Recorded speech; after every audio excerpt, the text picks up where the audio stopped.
নমস্কার বন্ধুরা, রুবিস কিচেন ব্লগে সবাইকে স্বাগতম।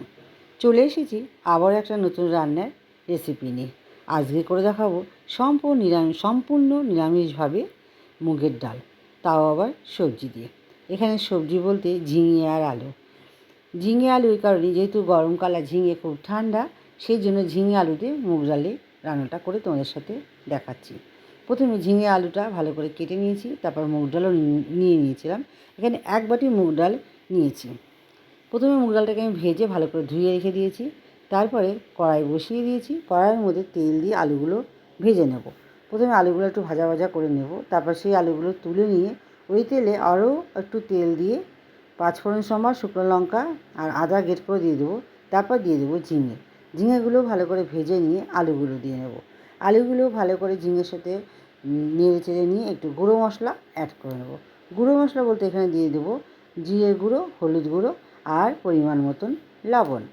লবণ ছাড়া তো আর রান্না হয় না, লবণ দিতেই হবে, সেজন্য লবণ। ভালো করে নাড়িয়ে চাড়িয়ে নিয়ে যে মুগ ডালটা আমি জল ঝরিয়ে দিয়েছিলাম, সেই মুগ ডালটা এবারে দিয়ে দেবো।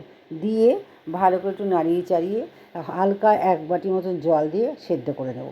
সেদ্ধ হয়ে গেলে পরে দেখবে সেদ্ধ হয়ে যায়, তারপরেও তুমি জল গরম করে রাখবো বাটির মধ্যে, সেই জলটা আবারও দেবে, নাহলে ডালটা বেশি ঘন হয়ে যাবে। আর বেশি ঘন ডাল খাওয়া ভাতের সঙ্গে মোটেই ভালো লাগবে না, সেই জন্য একটু পাতলা করার জন্য গরম জল দিয়ে নেবো।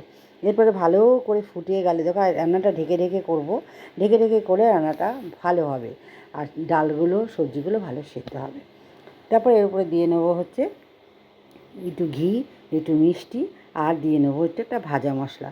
ভাজা মশলা বলতে এখানে আমি আগে থেকে করে রেখেছিলাম জিরে, ধনিয়া, আর তার সাথে দিয়ে নেবো হচ্ছে শুকনো লঙ্কা, একটা শুকনো লঙ্কা দিয়ে ভালো করে ভেজে নেব। দিয়ে গুঁড়ো করে নিয়ে বা পাউডার বানিয়ে এর মধ্যে দিয়ে নেবো। সত্যি সুন্দর হয়েছিল, খেতে দারুণ হয়েছিল। তোমার যদি অবশ্যই ভালো লাগে থাকে, তাহলে একটা কমেন্ট, লাইক, শেয়ার করবে, আর বাড়িতে অবশ্যই বানাবে। চলো, আর এটা ভাত দিয়ে খেতে সত্যি খুব ভালো হয়েছিল, দুর্দান্ত হয়েছে।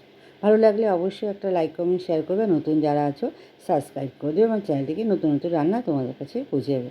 আজকে এই পর্যন্ত, টাটা।